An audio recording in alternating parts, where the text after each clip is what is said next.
Bonjour à tous et bienvenue pour cette 9e étape de notre challenge organisation. Nous en sommes à l'avant-dernière mission, accrochez-vous.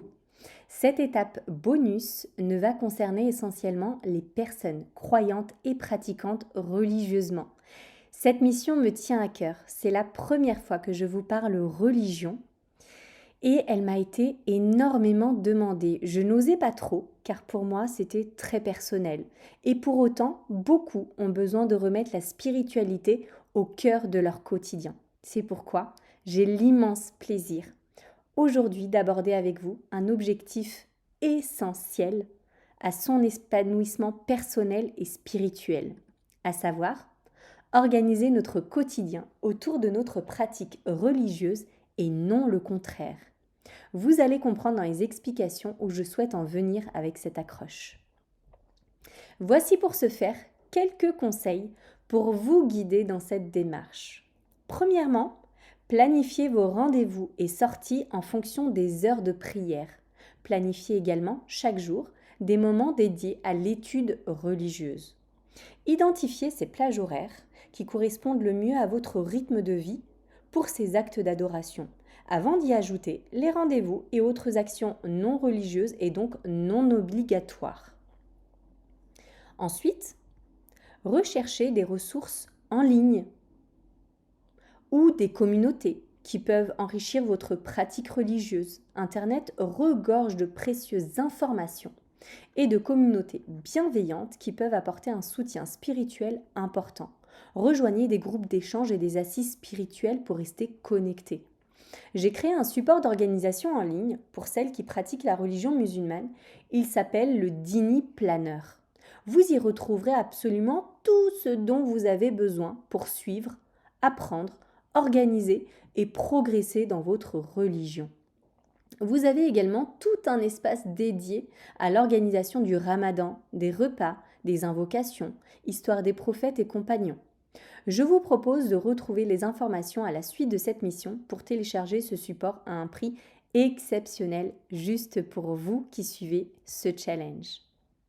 Vous inquiétez pas, celles qui ne pratiquent pas la religion musulmane, vous aurez également un support dédié pour vous, pour votre organisation. Et oui, on essaie de penser à tout le monde. Enfin, les valeurs religieuses dans vos activités quotidiennes pour créer une atmosphère spirituelle à la maison. Que ce soit en faisant preuve de compassion, de gratitude ou en encourageant la bienveillance, ces valeurs peuvent imprégner votre quotidien. N'oubliez pas qu'un sourire est une aumône. Prévoyez un objectif quotidien dédié à vos actes d'adoration, par exemple, aider une personne dans le besoin, que ce soit financièrement ou physiquement. Téléphonez à un proche pour prendre de ses nouvelles, cela va lui mettre du baume au cœur. Consoler une amie qui va mal, aller réconforter et soutenir une personne qui a perdu un membre cher à ses yeux, offrir un repas aux voisins ou à des familles dans le besoin. On peut également multiplier le bon comportement en supprimant la vulgarité de notre bouche, en ne participant pas à la médisance et en mettant un terme à la calomnie. Bref, vous l'aurez compris, montrez l'exemple de bon comportement à nos enfants en l'appliquant à nous-mêmes en priorité.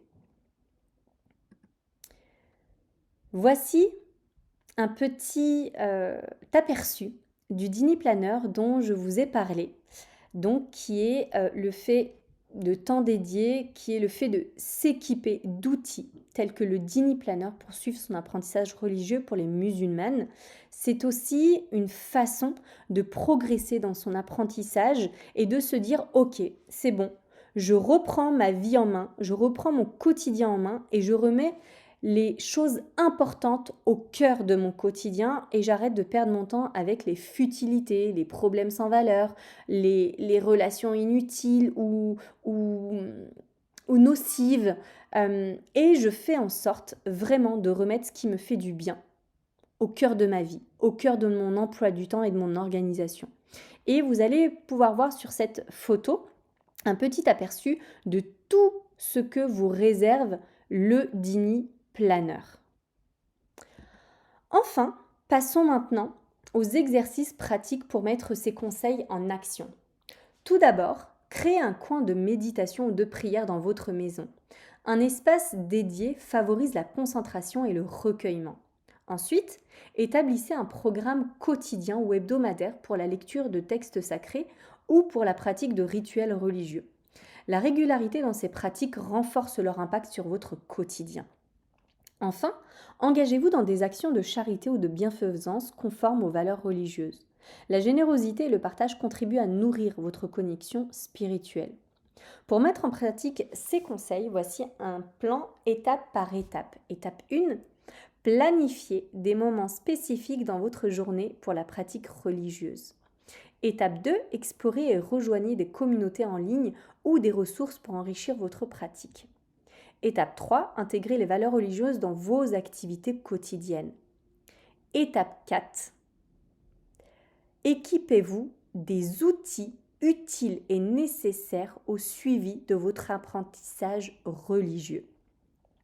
En intégrant ces pratiques dans votre routine, vous pourrez vivre une spiritualité plus profonde au quotidien. Enfin, je vous dis rendez-vous à demain pour la suite et la fin de ce challenge organisation.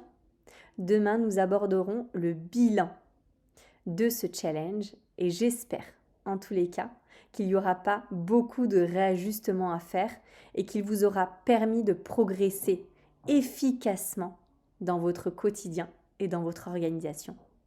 Je vous souhaite une bonne fin de journée et vous dis à demain.